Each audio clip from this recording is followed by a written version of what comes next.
He's Bill Ryder, and he's Ryder than you. The program Ryder than you, sometimes. He's a fan. I love sports so much. He's in your face. I will destroy those obnoxiously arrogant, clueless, tone-deaf superstars who are marginal players, good players, who made careers, who think they're Hall of Famers. He's nice. I promise, we're nice here. He's humble. I think I'm pretty good if you're on the show about admitting if I got it wrong. Live from Los Angeles, here's Bill Ryder. All right, sorry about no show yesterday. I wanted to do it, but Stuart Kovac sent me a note that said, I'm in charge, I'm Stu, and we're not bleeping doing it. I was like, oh, okay. That or I just got real lazy. I just got real unemployment lazy. One of the two are true. I will let you, dear listener, figure out which one. Hello, thanks for hanging. As always, BillRyder.substack.com. We added a few, and I don't mean that you're random. I just don't know who you are. Random new paid subscribers over the last few days. So thank you for contributing. We appreciate that. Of course, you can be a free subscriber. A lot of ways to support the show. BillRyder.substack.com. Subscribe for free. You can follow on Substack. I don't even know how Substack works, really. And I'm over there. So, I know it's a little confusing. You can listen, on Apple and Spotify. Stu's here. We're going to talk some soccer. We're going to get into Tiger going to treatment. We're going to let Stu maybe have some beef with the show. We've got a great buy or sell put together. But because I wasn't on, obviously we didn't do the show yesterday here on Ryder Than You. Doc Rivers is going to be a Hall of Famer. And look, congratulations. You know what? Congratulations to Doc. Hall of Fame's a Hall of Fame. He did it. He got in there. You have heard me if you've listened to the show at all. You've heard me a lot if you've listened to the show a lot. Talk about the fact that Doc Rivers is an abysmal coach. He is abysmal. He's a terrible head coach right now in the NBA. And I know it is now the thing to do, the cliche to talk about Doc not being great. I was on this early, and I'm just gonna bring Stu in. Why banish Stu to the back rooms? Hello, Stu. How you doing, Bill? Bill? And I worked together. Yes. Starting 7-8 years ago. Wow. You can confirm. I was very anti-Doc as it relates to his impact on teams before that became the thing. You were kind of like the trendsetter, if you will. Like even when he was still a good coach, I guess, because he was with the Clippers then. Yeah, you were ahead of the boat on this one. So yes, this is Trailblazers. Just like a new thing. Yeah, I know a lot of people have kind of caught on to this, but yeah, you were the original one. And I think the first time you said it, I was like, oh, interesting. I think Doc's a pretty good coach, but you've kind of turned my head on that one, if you will. The great George Kennedy, who was an editor and a mentor and a professor at the University of Missouri, who passed away last week, had an expression he once used that I have used. And it was that a story that a young woman wrote, I think it was a young woman when I was in college, subtracted from the sum of all human knowledge. I love that. So I will say that Doc Rivers subtracts from the sum of all human joy when he arrives from the basketball team. And I've told this story before, but the very short version is when I did local radio in Los Angeles and was a national NBA writer for really a television person for Fox Sports 1 and AM 570. The Lob City Clippers I had a sit-down TV interview with Blake Griffin and Chris Paul and DeAndre Jordan, and that's where my issues with Chris Paul came. It was just such a horrific experience watching how they interacted with people, the way that Chris Paul treated the crew, treated me, the way that DeAndre Jordan was so nervous as Chris was being a jerk to me and other people. It was such a terrible experience, Stu, and I know you've heard this story, that a bunch of Clippers officials who were there, just people, because we did it in the building, came and apologized to me and asked to take me to lunch and dinner, a few people who I didn't know. Just, hey, I'm so sorry, that's not our culture.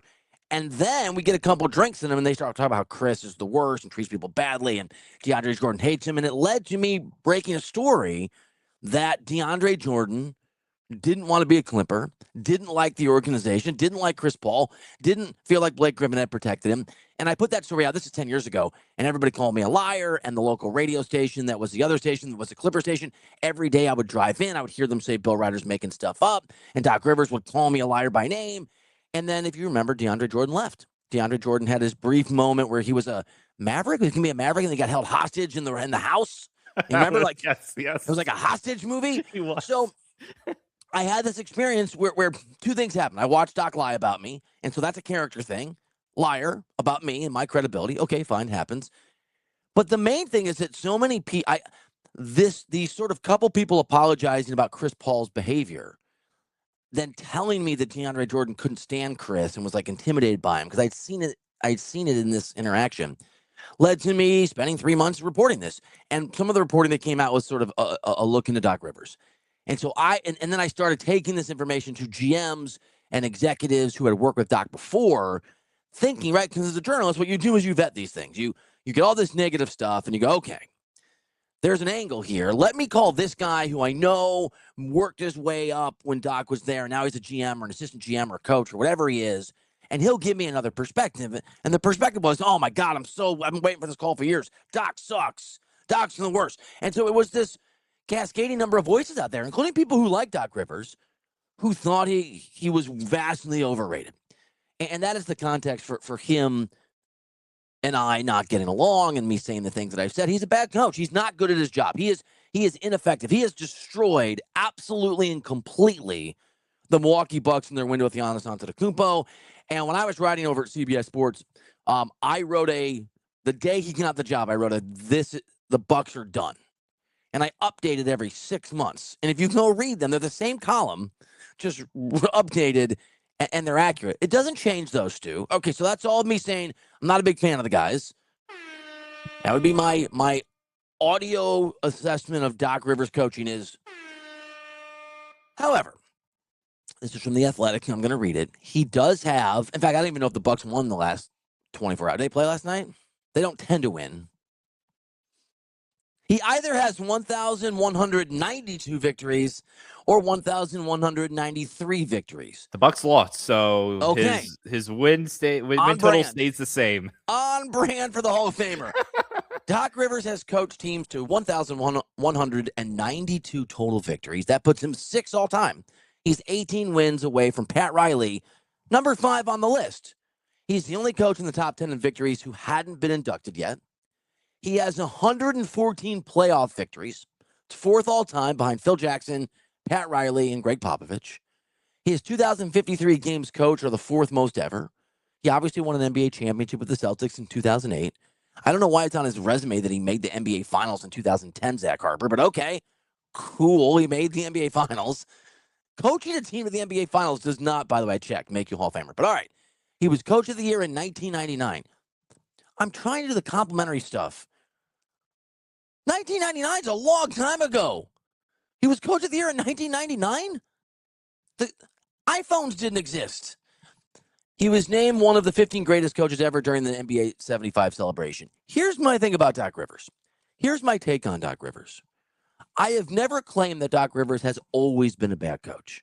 I have never said that Doc Rivers didn't deserve the praise that came with that championship in 2008. My point on Doc Rivers is not that he's not a Hall of Famer. It's that he's no longer a Hall of Fame caliber coach today. Hall of Fame is a career achievement. Michael Jordan is a Hall of Famer. Michael Jordan shouldn't be signed by the Bulls to play next season. It doesn't work that way. The games pass people by, Stu, and so I don't need to make this a total rant, anti-Doc thing.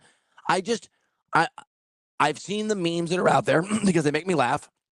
The Doc's terrible when he got inducted, and I've seen the counterpoints from people like Zach, which is fine, like good for that guy. Well, he deserves it. These are separate issues. Being a Hall of Famer and being capable of being successful in that sport today are vastly different realities. Is Brett Favre a Hall of Famer? Yes.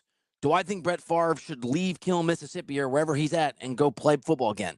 No. Is Aaron Rodgers a Hall of Famer? Of course he will be. Well deserved. If I'm Mike McCarthy, I don't have a choice. I still don't really want Aaron to call me and say I'm coming back to the Steelers. Something we've talked about. Good for Doc Rivers. I guess he does. Sure, put him in the Hall of Fame. He deserves to be in the Hall of Fame. Congratulations. You won one title. You won a bunch of games. We all know that it is the most 3-1 blown playoff series losses in history, where his team is up 3-1. I think it's 13 times it's happened, and Doc has 3 of them, I think is what I can't even keep track. I used to have this stuff memorized. But who wants to memorize failure and sadness, Stu? Not me. Congratulations, Doc. Please retire as a Hall of Famer and go away. It's fair. You destroy the Bucks. And it's funny, like this Hall of Fame, I think of all the Hall of Fames, the NBA one is the one that we can kind of ridicule the most in terms of letting everyone in. Everybody. Like Vlade Divac is a Hall of Famer. Mitch Richmond is a Hall of Famer. Like, come on. Like, we know these guys aren't Hall of Famers. Like, if you talk about like the Pro Football Hall of Famer, Cooperstown, it's a different standard. But yeah. And like I said a few minutes ago, like I used to think he was a good coach, but looking back at it, that 08 Celtics team, when you were running through his accolades and winning that championship in 08, they kind of underachieved because they were the first super team. That trio of Garnett, Pierce, and Allen were amazing together. And Rondo. And they had Rondo, which is another good player. James Posey off the bench. Like, just a really, really good team. And the fact that they only won one championship, I think, is a definite underachievement. And I agree. Doc is, I'm not gonna say he's the reason they underachieved. No, he is the reason. That's fair, but he also, that's what I'm saying though. Like they had a defensive coordinator on that championship team, which you don't usually have, by the name of Tom Thibodeau, right? Yep. I mean, look, Kirk Cousins is in the news. Kirk Cousins is a Raider. He's Kirk Cousins. He's the Kirk Cousins of coaching. If Kirk Cousins got to play for 20 years and got one time where he played on the greatest defense of all time, and I don't even know who the best defensive coordinator ever is, but that guy put together this amazing defense, and Cousins wrote. Doc deserves it. Cool. Congratulations. You got your just this idea. The fact that he was named one of the 15 greatest coaches ever during the NBA 75 celebration crazy is about, you know what Doc's a Hall of Famer at? He's a Hall of Famer at brand management. He manages in the media. He's charming. He's aggressive. He goes after people. He is a master. I mean, he got himself paid. He was a consultant to the Bucks while he was doing television, and then he convinced them that the right move was to fire the coach who was 33-13 or whatever the record was, and put him in. He Dick Cheney this thing. I'm going to go old school politics on you, Stu. When George W. Bush was running for president, he put Dick Cheney in charge of his vice presidential search. Dick Cheney was an old friend of his dad's and a power player in the Republican Party and a very impressive, smart guy. And Dick Cheney went deep into the well. I'm gonna do all the research. I'm gonna do the beautiful mind. And then Dick Cheney came up with this great idea that Dick Cheney should be vice president. And did you know his vice president was Dick Cheney? That's not a search. That's a coup, dude. That's exactly what Doc Rivers did. Doc Rivers came in as a consultant, and his big plan was give me all the money. And they destroyed Giannis's window and time and joy and ability in Milwaukee. And you just saw this in the last few days. You know what Doc Rivers does? He makes excuses. It's somebody else's fault. No one's ever healthy. Everybody's injured. His latest thing is we didn't have 2 stars. That is a direct shot at John Horst, the GM. This roster wasn't good enough. Doc, you know what Doc's a Hall of Famer at? Excuse making. All right. I love it. And not to rehash this list from 4 years ago, these 15 coaches. How is Rick Carlisle not on this list, but Doc Rivers is? Rick Carlisle is like 50 times the coach that Doc Rivers is or ever was. Also has a title. Also has gone with another team to the NBA Finals with the Pacers, who, by the way, might have won that series if Halliburton hadn't gotten hurt. Yeah. I still maintain. Yeah. Who else is on that list? Who's on that? Do you have that list in front of you? I have the list. Red Auerbach, Larry Brown. Yeah. Had that. I know Larry. Amazing with the Pistons. Chuck He's a Daly. character. Yep. Red Holzman when the Knicks were relevant. Okay. Phil Jackson, obviously. Casey Jones with the Celtics. Steve Kerr, obviously. Don Nelson is on the list. Fair. Popovich, Jack Ramsey, Pat Riley, Doc Rivers, Jerry Sloan, Eric Spoelstra, Lenny Wilkins. Yeah, Spoelstra has to be on the list. Has to be. Yeah. I mean, you know what? I'm not even gonna. Here's our point. Congratulations, Doc. Please retire. There's no Rudy Tomjanovich who won the 2 titles with the Rockets. There's no Rick Adelman. I'm just looking at some of the names. John Daly. You said Daly's on there. Yeah, Daly's on there. Yes. Yeah. It's an interesting list for sure. It is hard though because you have to realize Auerbach and Phil Jackson and Popovich, they've won a third of the titles or whatever. So it's all these titles are into 3 guys almost. I mean, Kerr's got, how many does Kerr have? 3? No, 4. 4. He's got 4. He's got right. He's got 4. I just the Doc Rivers thing. If someone gets in the Hall of Fame and one of the Athletics lead NBA newsletter writers has to write a defense of why he's in the Hall of Fame, then the guy probably is a questionable Hall of Famer. That's all I'm saying.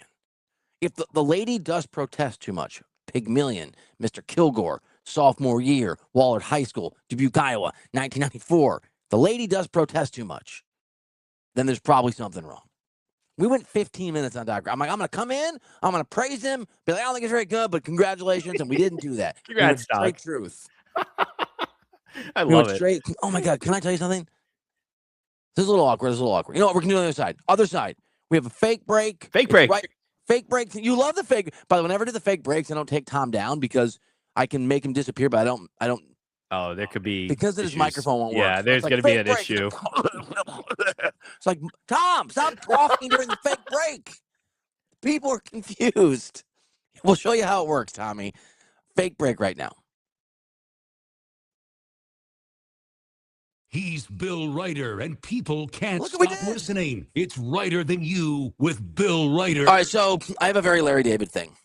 Ooh. I don't really know what to do. So, I hope this isn't in bad taste. George Kennedy was the executive editor of the Columbia Missourian, which was a daily newspaper, only place in the world this happens, where students at the University of Missouri, where I went, journalism student, newspaper writer student, students put the paper out. And George was a legend and incredible and very hard on people and very hard on me and great to me and shaped my life. He once called me in. She was an undergrad, but I was dating my TA. I was like dating my boss at the newspaper. But we were both undergrad, whatever. We're not allowed to do it. And then I broke up with her and she got mad and started yelling at me in the newsroom.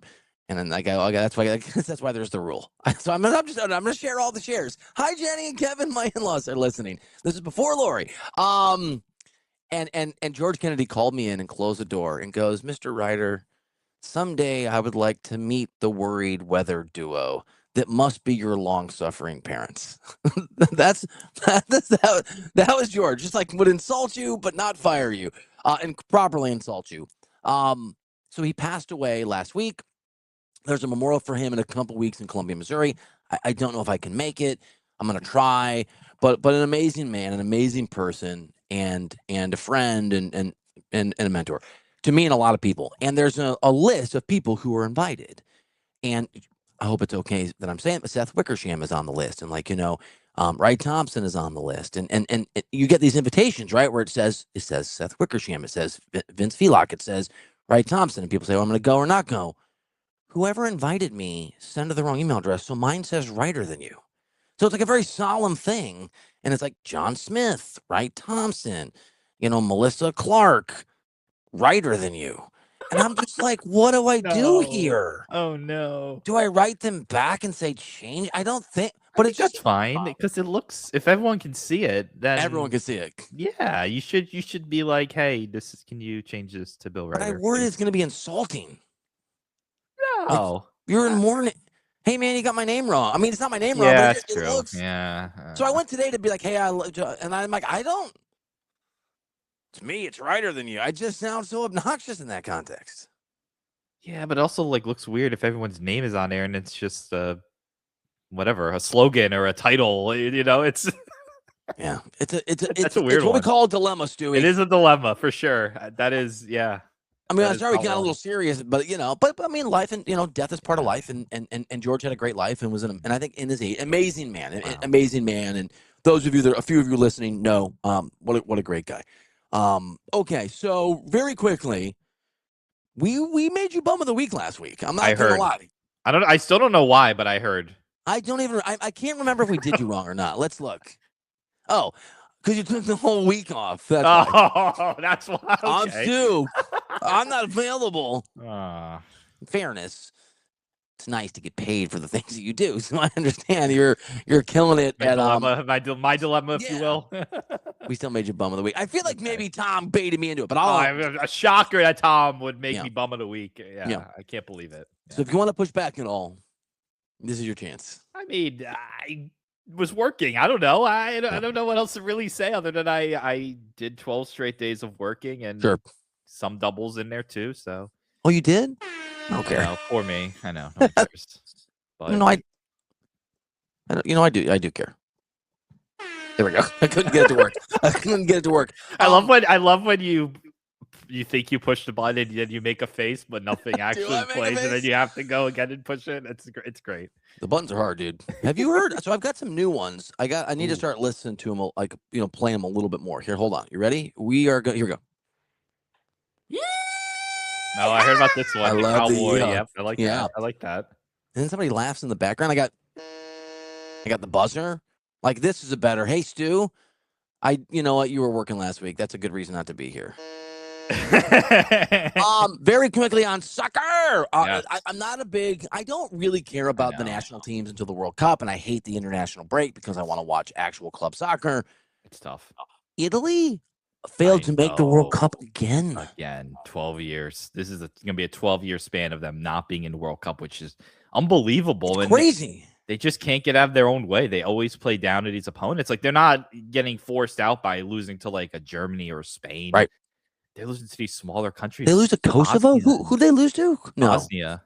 They lose to Bosnia. And so it is pretty crazy because this is a country that when I was younger, they had won a World Cup and they were kind of dominating the international soccer world. And now they're kind of like the butt of the joke because they can't make a World Cup when they have probably a top 10 team, maybe, like the 7th, 8th, 9th best team in the world. And they can't make a World Cup with 48 teams. It's pretty insane. It is absolutely. And I was trying to think of an American equivalent. And I can't even. It's hard to. Maybe it would be Alabama. If the college football playoffs 24. went to 24 teams, and Alabama went 15 years without making the playoffs. Yeah. And every single year they had a game where they had to beat Vanderbilt, who's a little bit better now, right? Or Missouri. Yeah, one of those like bottom SEC teams. Yeah. And they just or a 3-win Auburn team, and they're just like, okay, it's the Iron Bowl, but we're gonna Auburn sucks this year, and then they would lose, 9-3 or something. It's astounding. It is astounding. The guy that was it, I don't even know how to say his name. Bastoni? Is that how you say it? Bastoni, who is one of the best center backs and defenders in the world, and like all the best teams in the world want him. Barcelona wants him. Liverpool wants him. Man United want him. Like he's probably going to go somewhere this summer. He got a red card and cost his team the World Cup. It could shatter his confidence. It's not good. It's very bad. Yes. Why are you smiling? Why are you smiling? You're smiling from ear to ear. It's interesting. It's I'm not Italian, so I don't have like this love or hatred for Italy. It's just the fact that this is happening. It's like I can't believe they're not in the World Cup again. There was someone that bought before Italy was officially out or in. Yeah. For the World Cup, it was supposed to be Italy's spot playing some country. I forget what country it was. Someone bought that ticket and was trying to sell for $61,000. And now that it's not Italy, there's no chance someone's going to play that for Bosnia versus like Croatia or something like that. I forget the exact matchup was, but wow. Dude, tickets are everything is so Henry. We talked about this. Sat on the queue for like 8 hours yesterday and it barely moved. Wait, what? It like crashed. There was like a Ticketmaster. There was like another sale. I think you meant the queue train. Oh no! This is the queue. The queue. The ticket queue. The line. You're using the fancy term. I thought you meant the queue train. Everybody, there's a queue train. There's a queue train. I thought you meant that her train crashed. No. I was thinking, is she okay? She stopped for 8 hours and it crashed. I'm like, what? Not the queue train. The queue. Whatever it is. The line. Sorry, please continue. What happened? Oh no, she was going to try to see if we could buy tickets, but it never moved for her. Like the little spinny circle that shows like your percentage moved to like this much in like 8 hours for the World Cup. Yeah, for World Cup tickets. Yep. I wish that had happened to me when I went to StubHub and bought tickets for Marcelo Hernandez, the SNL Saturday Night Live comedian, because Henry and I got tickets and they are expensive. Really? I bought 2. Everything's too expensive. And everything was so expensive. I thought, well, for an extra $100 at this price point, I might as well just get the best seats I can. Everything's the World Cup is on a different level, I'm but not even gonna everything try is to so go. expensive. Yeah, it's like even I'm going to Yankees opening day on Friday, and What's that usually costing you? it used to be like 80, $90, and now and again we're sitting up top. We're not sitting down low. Just to get in, it's like 130 now. It's just everything is It's just so much more. It's gross. not mad at rich people. I would like to be rich people someday. We all want to be rich people. Me too. Good for rich people. But there's so many rich people out there that they can afford these prices, and so it just drives up the prices. That's called economics.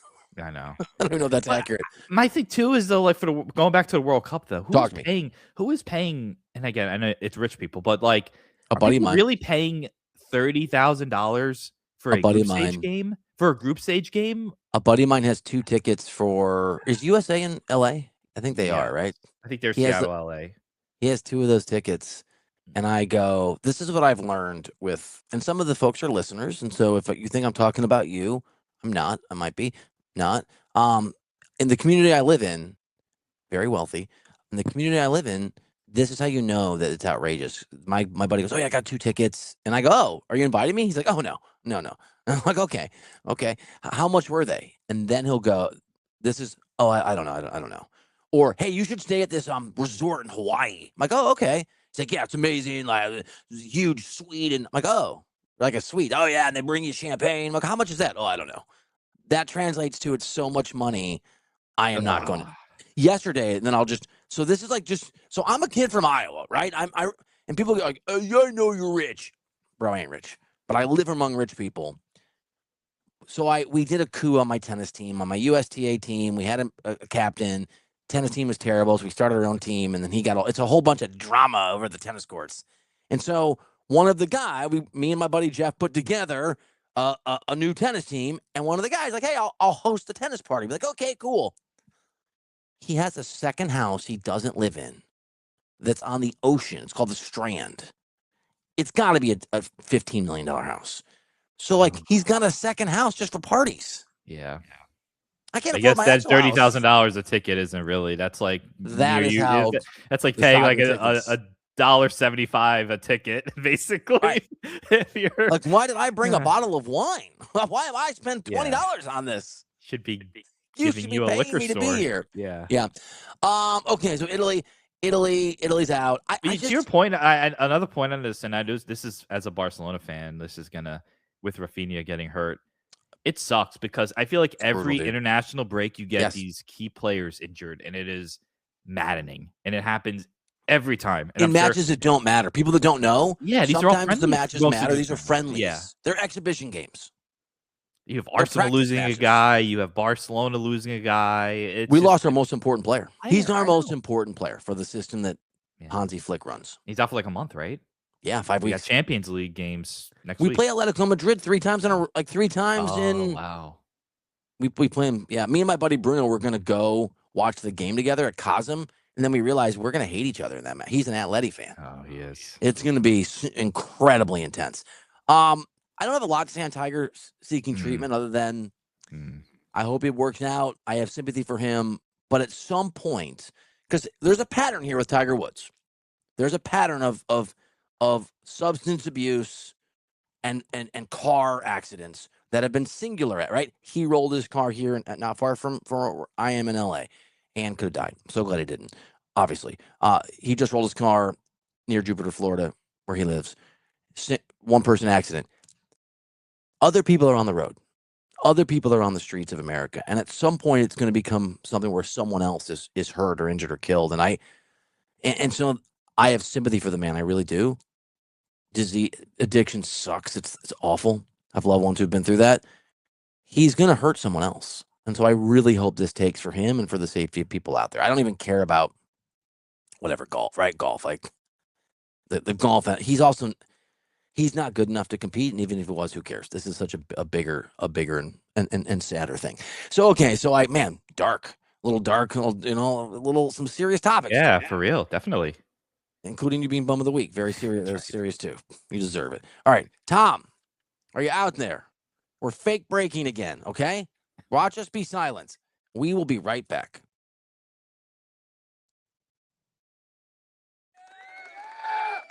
We're just coming back with a cheer. All right. How about that? How about that entrance? How about that welcome? Just, I just feel like sometimes you gotta celebrate.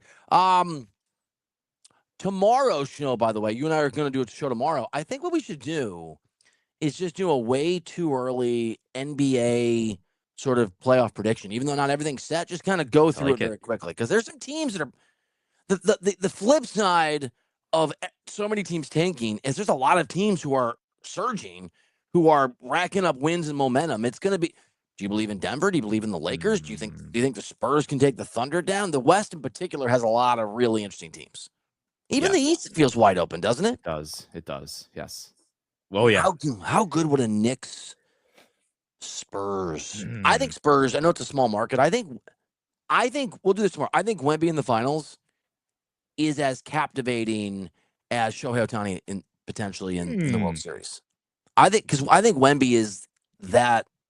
I love watching the guy play. He's different. Even as good as guys like SGA and Luka and Jokic are, like he is just it's a different it's a different game that he's playing almost. It's like kind of like Ohtani. Yeah. He is built different, man. He reminds me of me. Just kidding. What side will Bill take on the biggest issues in the world of sports? It's time for today's edition of Buy or Sell on Writer Than You. It's time for no. I'm going to tell you really quickly a joke that I do. And it's a dad joke. And you got to tell me if you think it's funny or not. And I want you to be honest. Okay. So I like recurring jokes that annoy my loved ones. So every time that an attractive singer or actress comes up. Okay. And I'm in the car with Lori and the kids. Taylor Swift, whatever. Anybody. Scarlett Johansson. And now they kind of know, but sometimes they'll fall for it. I go, oh, okay. So Taylor Swift will come on the radio. And Madeline will go, oh, can you turn this up? And I'll go, no, I can't listen to Taylor Swift. She'll go, why? I go, because we used to date before your mom. Every time. And now they're getting pissed about it. They're like, Dad, it's not funny anymore. We'll be in a movie. We're like, Scarlett Johansson's in a new movie, and Mal will be, oh, yeah, I saw this trailer. Like, oh, I can't watch that trailer. Why? Well, ScarJo and I used to date. Joe. Buy or sell, that's hilarious. I like it. I think it's funny. Buy. I guess from their perspective, maybe it gets a little old, but from someone hearing it for the first time, I think it's wonderful. It's great. It was funny originally. Now I've just dad joked it. Yeah. Where like the humor for me is just my kids rolling their eyes at me. Which I guess for you is a win, right? Like anybody. Yeah. I like we saw. Oh, Madeline the other day was like, I don't understand what Timothée Chalamet sees in what's her Jenner? Oh, Kylie. I know. One of the Jenners. Yeah, one of the Jenners. And I go, Maddie. It's a hard one for me because we used to, And she's like, oh my God, shut up. I think she slammed her door. Buy.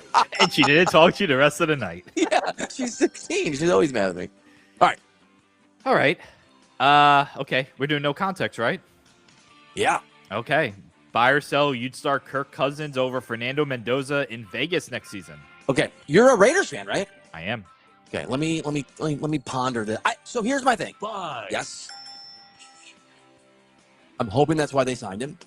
It may just be as a show him how to be a leader kind of thing. I know it's not always this way, but I'm a big believer the guy should sit as long as possible. And I know that Jaden Daniels didn't have that route, and CJ Stroud when he was good didn't have that route, but Mahomes had that route, and Aaron Rodgers had that route. Lamar Jackson had to win that job. Yeah, you're right.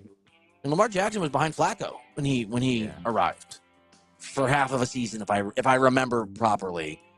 So I don't know if Fernando Mendoza is going to be good or not. I don't think any of us know. Every year the number one pick is a question mark. It's a crapshoot. He feels like more of a question mark than normally, and it's the Raiders. Yep. But I would like the plan to be that Kirk Cousins is the starter, and if the wheels come off after 4, the problem is if the wheels come off after 4 weeks, and they might, right? If they're 1-3 and Kirk is bad because he's older and he's post-surgery and he's not the guy that he used to be, you can't start Mendoza unless actually internally what you've seen is he's ready. Yeah. You're a Raiders fan. Buy or sell, you want Kirk Cousins to be the starter next year. Buy. I would buy that, yes. Buy. I think half a season, I think is a fair maybe 3/4. I know the Patriots, I think with Drake May did it a little earlier. I think they did it in October. So I think he got a few weeks under his belt as a backup, and then he came in. It's all in context, right? Like, it's what they see of him, like you mentioned. If they're out of it too, like if they're 2-8, probably play him but again, if he's ready. If he's not ready, he's not ready. But yeah, I don't think you should start the whole season. But I think I'm with you. I don't want to start Mendoza week 1. I don't think this is a team that's competing. I don't think this is the Commanders of 2 years ago that's going to magically make a run at the playoffs. Not in this division. Not with this roster. Yeah, I'd buy that. You start Kirk Cousins right away. I do like some of the moves that they made. They shored up some positions defensively. Then they had to take Max Crosby back, which is a weird. So I hope for Mendoza's sake, because the reality is this is what happened with Rodgers. It's what happened with Mahomes.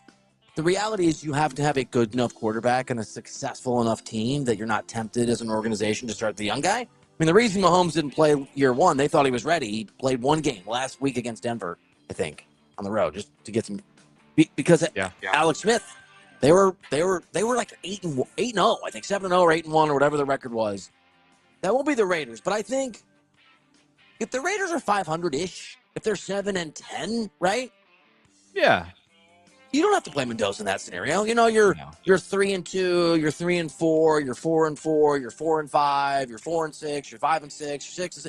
I mean, if you're just sort of flirting with respectability, I think that's enough for Mendoza to sit for the year, which is what would be my preference. I think so too. I would agree with that.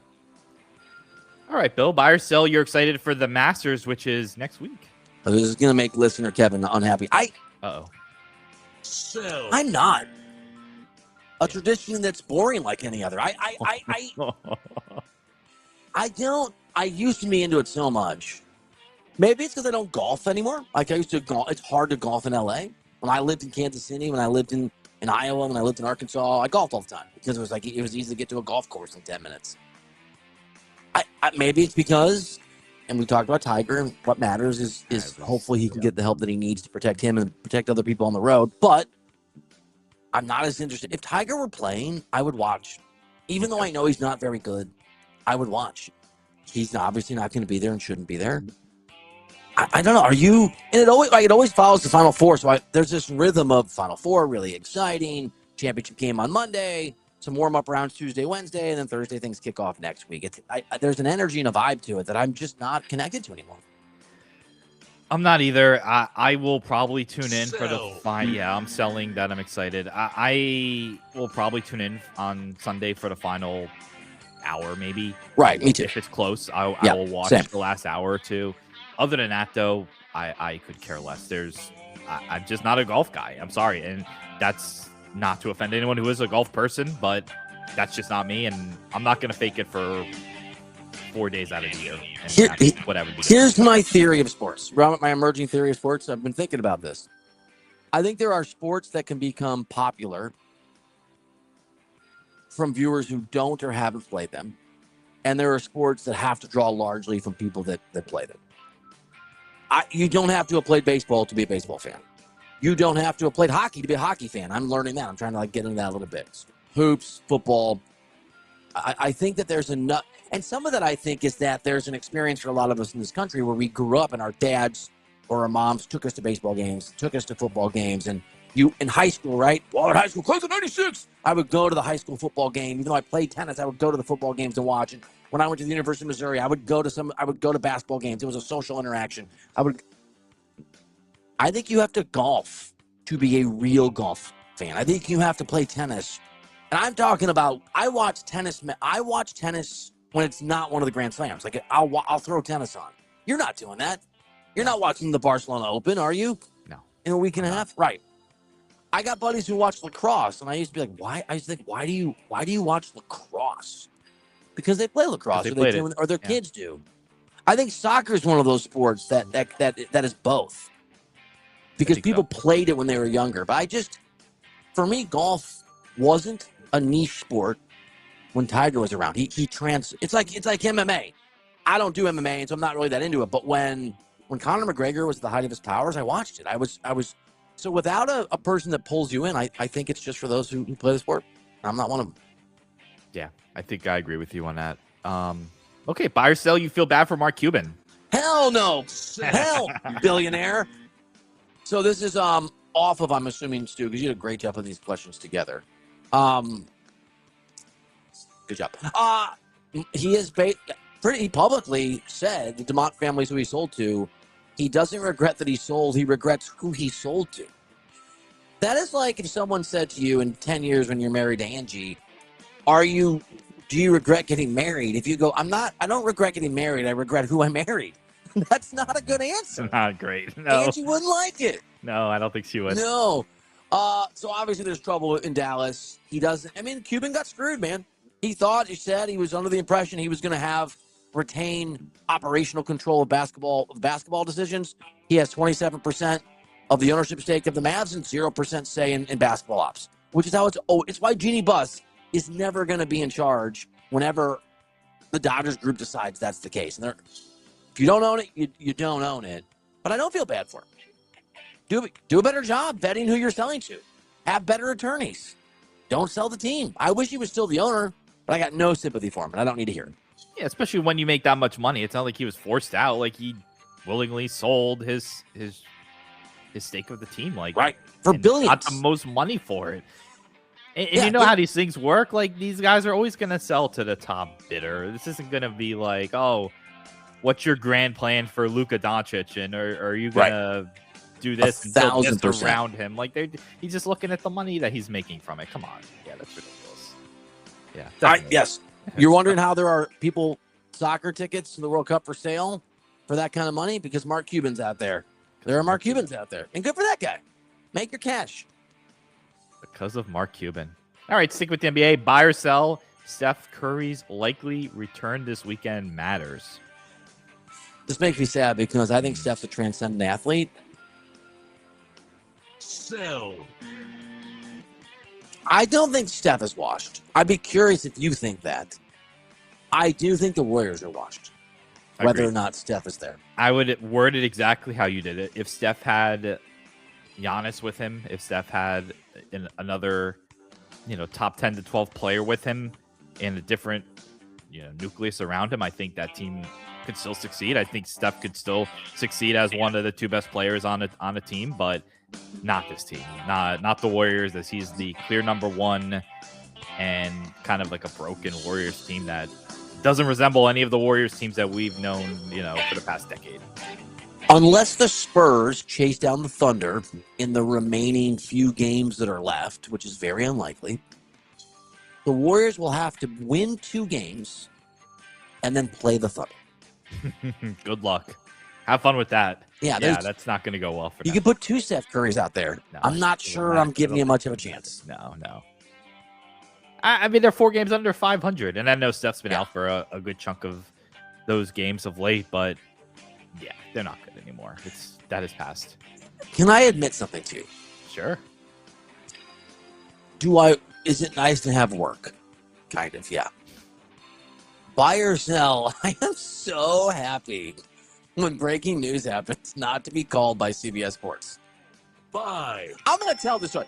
So, you know this. There was a guy named Randy I used to work with, and Randy ran the assignment desk. And a lot of people would leave the company because Randy was not very organized. And I would tell these guys, like, hey, you can call me anytime. I have a radio show. I've had it for 7. I have a radio show from 10 a.m. to noon, Monday to Friday. If you call me during that time, I'm not available. And like clockwork, twice a week, he would call me 7 times while I was on the air and then text me, are you available to come on HQ right now? And I would have to write back, dude, all the time. I have a radio show at this time. I'm not available. This is a 2-hour window. Is it petty to tell? Buy or sell? It's kind of petty to tell that story. Buy. Yeah. I like it, though, because I'm not trying to insult this guy, but, like, I don't know. How dumb do you have to be to, like, keep making the same mistake when you know that this isn't like a schedule that changes? I know some people have schedules that sometimes they're in the morning, sometimes they're at night, sometimes they're off, sometimes they're working. I don't know, man. Like, you had the same radio show, the same 2 hours, Monday through Friday, every day for how many years? I mean, come on. We did. The viewer couldn't see me, but the producer, Tom and I, and then Ryan and I would do FaceTime. and I would just hold up my phone like, hey. And they'd be Oh, like, who's really? calling? Who's calling? And his staff 2 would call- days later, he's calling again at the same time. Maybe I'm talking out of school. I don't know. But Reed Forgrave worked with me at CBS Sports and left to go do newspapers at the Minneapolis Star Tribune. Has an amazing job there and does amazingly important work. But he went from doing sports to news. He was offered a job at CBS Sports, and he left in large part because of this particular person. He was just like, I can't do this anymore. So my point is, what's my point of them being mean? I'm not watching as much hoops as I used to, but man, I'm enjoying it so much more. It's amazing when something's not a job. I'm actually like, I've kind of checked out from the NBA, and I thought that was a me thing. I think some of it's a product thing. I am excited about the playoffs, and normally the playoffs are the most miserable time of the year for me because it's 90-hour work weeks, and I don't get any sleep, and now it's just party time. No, I'm excited for the playoffs. I just, my thing is the season is just, at this point, it's too long.